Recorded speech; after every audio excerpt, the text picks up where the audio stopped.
Olá, seja muito bem-vindo ao nosso Minuto de Reflexão. Hoje nós vamos abordar um tema, como sempre, um pouco polêmico, de difícil reflexão, principalmente os nossos vídeos são muito curtos, mas o importante é fazer você pensar um pouco nas Escrituras, na natureza de Deus e na sua própria vida, enfim. Eu acredito que pensar é uma faculdade humana que deve ser exercida todos os dias, não é verdade? A pergunta para a reflexão de hoje é: Deus permitiu a queda do homem? Sabendo que o homem ia cair, ele permitiu? É uma pergunta de difícil resposta, não é verdade? Vamos tentar pensar e responder se possível. Note que o homem, ele tem uma particularidade curiosa. Ele é um ser imortal em um corpo mortal. É estranho isso, né? O homem não foi criado para morrer. No entanto, ele morre. Nós não aceitamos a morte. Ninguém aceita a morte. Tem pessoas que dizem que quer morrer.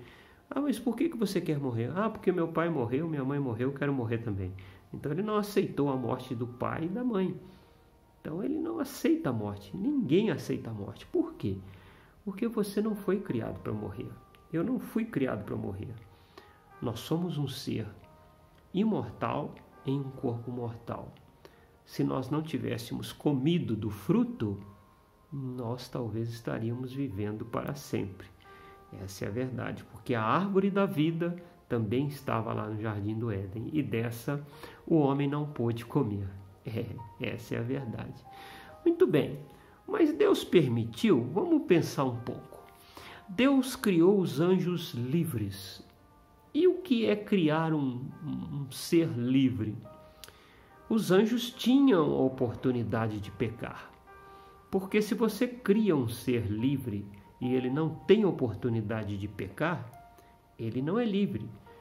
Alguém pode dizer que tem livre-arbítrio se pelo menos tiver uma escolha, sim e não, alguma coisa binária. Mas se você não tem escolha, você não é livre. Como que você vai escolher se só existe uma opção? Então, os anjos tinham a opção de pecar ou não pecar, obedecer ou não obedecer. E eles escolheram, alguns, desobedecer. E isso gerou a queda de muitos deles. Depois disso, Deus criou o homem e deu ao homem também a liberdade. O homem tinha liberdade de obedecer e não obedecer, mas Deus criou um salvo-conduto, uma saída para que caso o homem caísse. E qual seria essa saída? Ele colocou o homem dentro de um corpo mortal, para que nesse corpo o homem fosse exilado quando caísse. E também criou a terra do jeito que você vê ela hoje. Para quê? Para que fosse o local do exílio do homem quando o homem caísse. E o homem fez a sua escolha e caiu.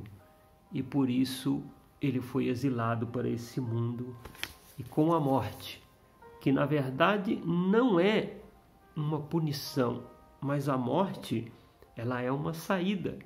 Se nós não morrêssemos, nós estaríamos eternamente condenados.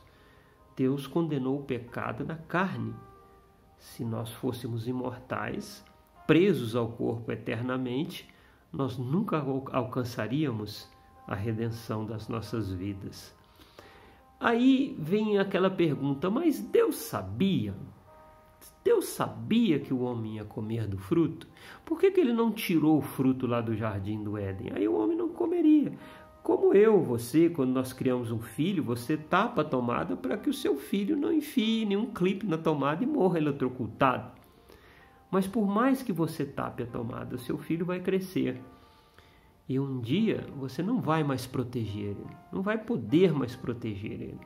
E ele vai decidir obedecer ou não obedecer.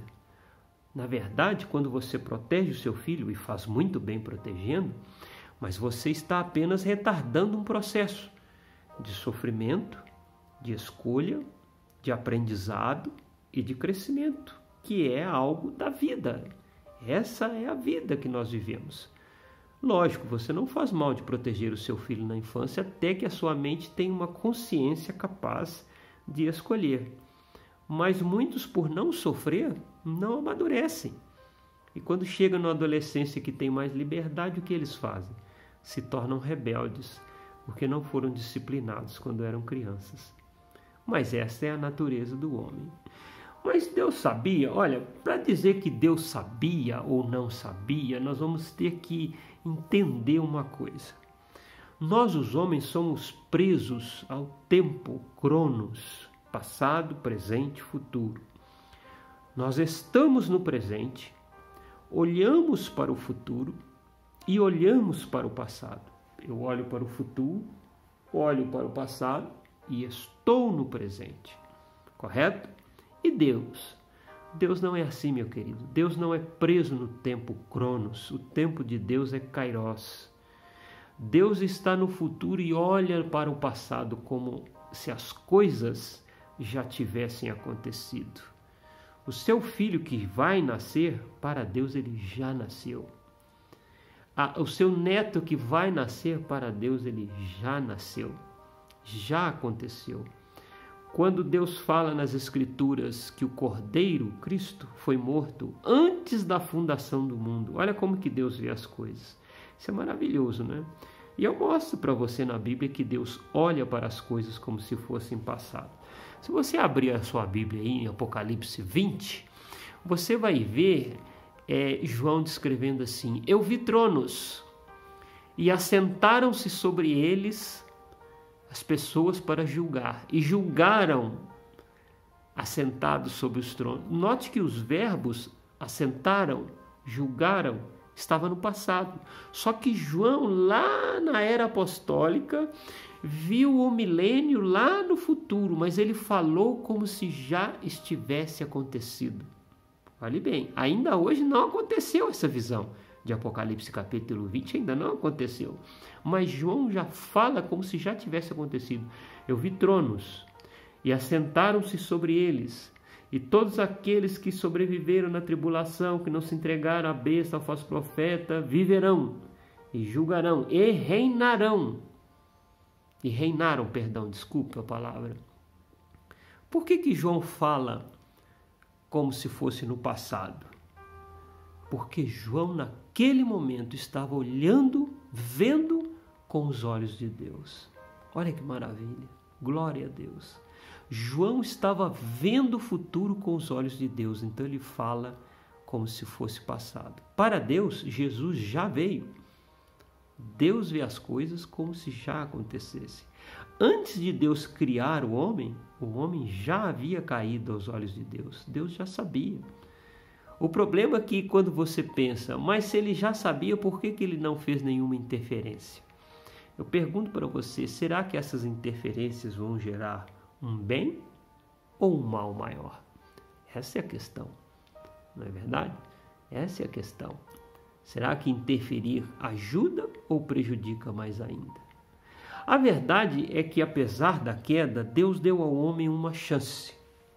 Deus deu ao homem uma chance de, através da morte e da ressurreição, ser restaurado no seu estado original. Aliás, até superior ao original, porque é provado e aprovado. Veja bem, o homem quando nasce, ele é nascido e chamado filho de Adão. Aí você vai falar, não, eu sou filho de Deus. Não. Todo homem é filho de Adão, filho de uma natureza caída. Nós herdamos de Adão, porque o espírito que estava sobre Adão é o mesmo espírito que está sobre nós. Deus não criou Adão e criou a mim, criou você. Não. Deus criou Adão e nós nascemos de Adão. Nós somos do mesmo espírito, a mesma criação, nós somos da mesma origem, filhos de Adão. Portanto, Adão caiu, nós caímos também. Mas para ser salvos, nós temos que nos tornar filhos de Deus. Essa é a diferença. Quando o Espírito de Cristo habita dentro de você, quando você aceita Jesus como seu Salvador, você se torna filho de Deus. Note que eu disse, você se torna. Ninguém nasce filho de Deus.